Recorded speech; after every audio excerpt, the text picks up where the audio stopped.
Anyway, so one thing I haven't looked at for a hot minute is Mr. James D. Vance. What's the middle for? James Daniel? It's probably a David.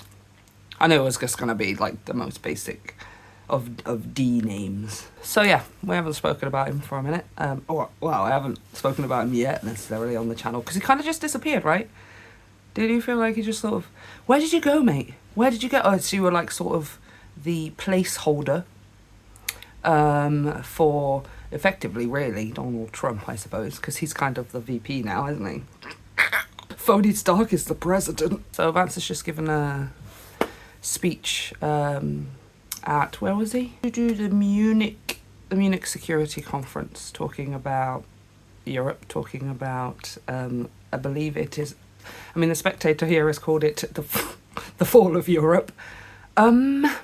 Now listen, I'm not going to say that Europe is perfect. Definitely know that here in the UK, I mean, we just made our own stupid mistakes with Brexit, and we are idiots, and we are not perfect. I wonder if what you mean, Mr. Vance, by the fall of Europe is maybe that it's not like America. Is that what you mean by the fall of Europe, right? You guys are not being the way that we are, or you're not doing the way that we are. I don't know anything that's going to be in here, but I do think it's a good time to check in with him because, hey, this is the first time that I've seen you since November 5th, okay? All right. This is an entire transcript. I'm not reading this entire thing, okay, because you are not worth that much time. Yes, okay. So one of the things I wanted to talk to you about today is, of course, our shared value. As you know, it's great to be back in Germany. What do you mean shared values? Which values? I want to know which values. As you heard earlier, I was here last year as United States Senator. I saw Foreign Secretary David Lammy and joked that both of us last year had different jobs than we have now. But now it's time for all of our countries, for all of us who have been fortunate enough to be given political power by our respective peoples, to use it wisely to improve their lives. Because some of you guys who have been fortunate enough to be given political power, it was not necessarily in the most democratic of ways. Mr. Phony Stark, specifically I'm talking about here, but there are others too, and, you know, for the last, I don't know, was it 8 years, maybe more than that or whatever, we had a similar situation, well, actually, it's no way near similar, but we did have a sort of similar thing where people kept being in charge of our country that nobody voted for. You didn't ask us, you were just like, I'm leaving now, so that means this person's it, I'm just going to take over, do you mind if I just step in? And then just a series of the worst possible options. And we're still not perfect. Not even good, okay? Britain, we ain't shit. But I just feel that it's important to talk about it. These things need documenting. It needs to people need to be out there. This is history we're living through, okay? Okay, so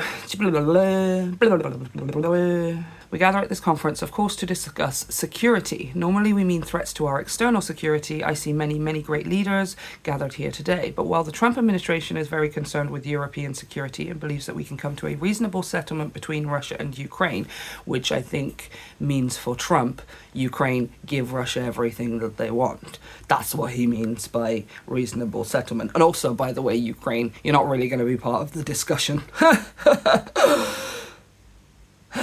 The audacity.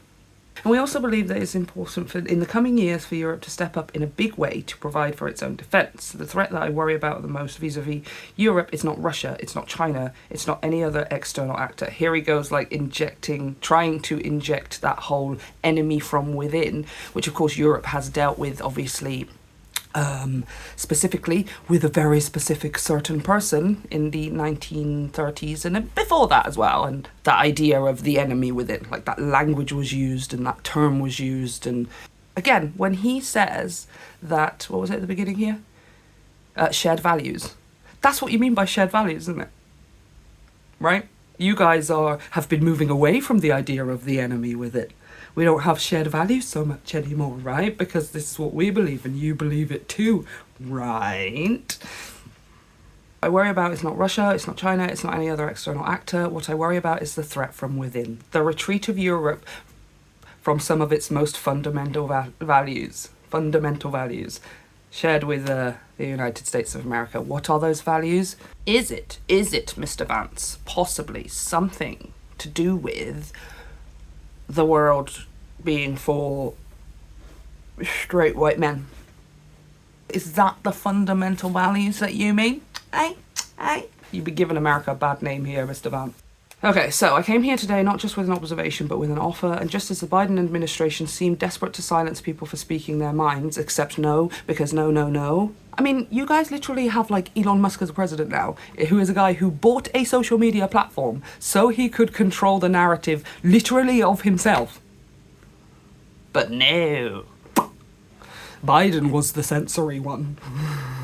So the Trump administration will do precisely the opposite. If that is not a blanket statement, right? Just as the Biden administration seemed to X, Y, and Z, the Trump administration will do precisely the opposite. I'm just going to do everything the opposite. I don't want to do it the way you do it. If you tell me no, I'm going to say yes. And if you tell me yes, I'm going to say no, just because I don't like you on principle.